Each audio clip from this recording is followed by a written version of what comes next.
previews on all these Tata Motors, Lupin and a few other big ones, Ranbaxy, etc., which report in a bit. Let's just talk about Cognizant results, which were a big beat. So actually it was the biggest beat for the second quarter, for any quarter.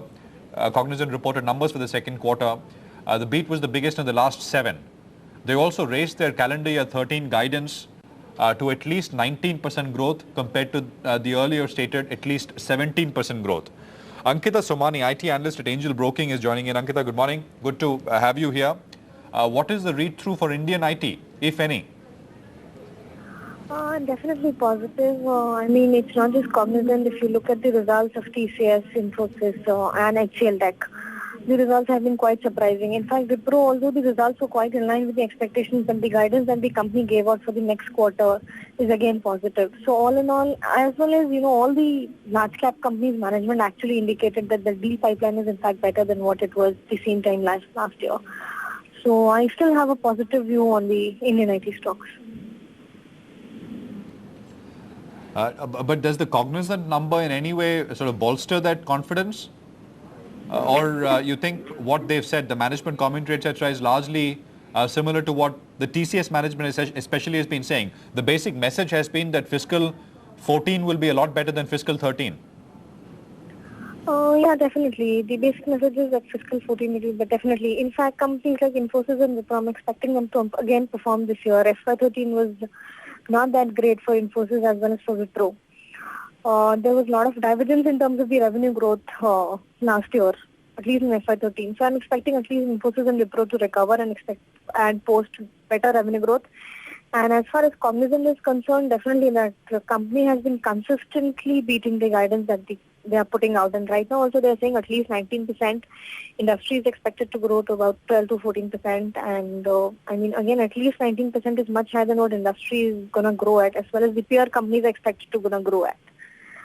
So I expect Cognizant to again outperform and have a major share in the incremental revenue share. Got that. I'm sure you sort of read the news that there's a class action suit in the US against Infosys. That came yesterday. Infosys has strongly and categorically denied it. How are you thinking about that, Ankita? Definitely, there was a lawsuit which was filed against Infosys, but then again Infosys got it back in their favor.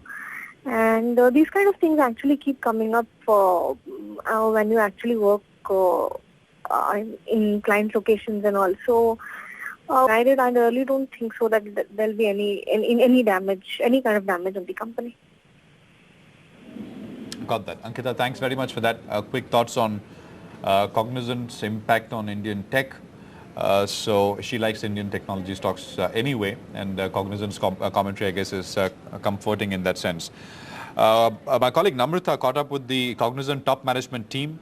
Let's just listen into what they had to say about the strong outperformance. It's been beat and raise every quarter from Cognizant, beating expectation, then increasing their guidance.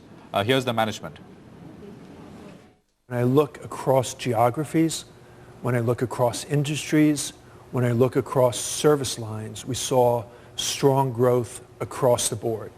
Things that stood out in particular, our financial services sector grew in line with the company overall. It grew about 6.5%. Given its size, that's just tremendous growth, and that was broad-based across large banks and mid-sized banks.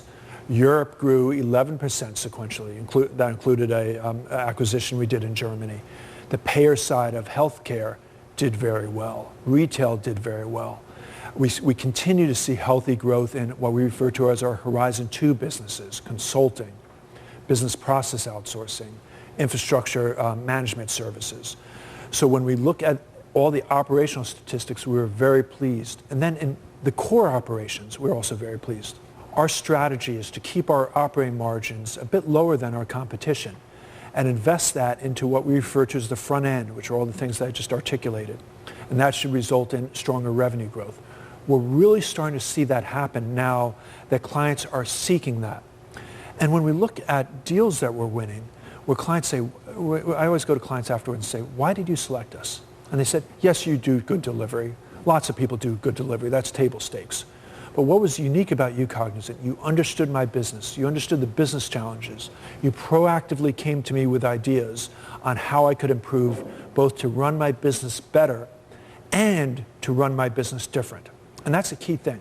Because what we've seen, particularly this quarter, is a shift in spending where clients are not just trying to save money, but they're trying to grow their top line. They're trying to innovate. We refer to this as run different. To help a client run different, you have to really understand their industry. You have to have your own ideas about how you can improve the industry that you can bring to the client. We're well situated for that. And that's why we saw such strong growth this quarter in the run different category. That's the Cognizant top management talking to Namrata there about the very strong performance. Nifty is down 0.5% or so. Techs were all up. They're all mostly down now. HCL has got some small gains, about 0.75% or so. Let's just take a very quick break here. We're going to come back in 2 minutes and talk about Stride's Arco Lab and why it's up, or why it should be up 14% a day after the FIPB essentially put the Mylan Strides deal in abeyance. No decision for now. Let's just take a break. We're back with that.